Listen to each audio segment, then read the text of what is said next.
How to see your password in Roblox. Hey there, welcome to the channel and let's get right into this tutorial. So as we know, Roblox does not directly let you see the password of your account.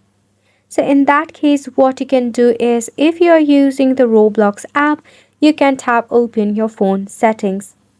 Within your phone settings, scroll down until you see the option of Google and click on it.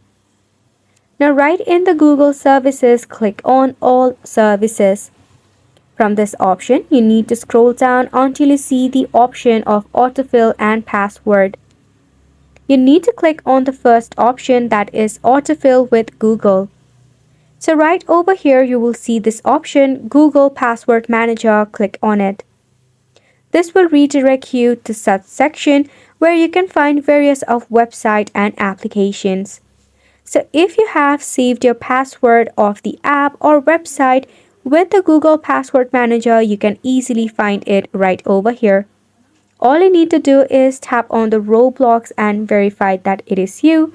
Then from here, you can check out your user ID as well as the password.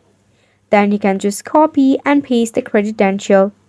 But mind it, if you have not saved it using the Google Password Manager, then you might not be able to find it in this section.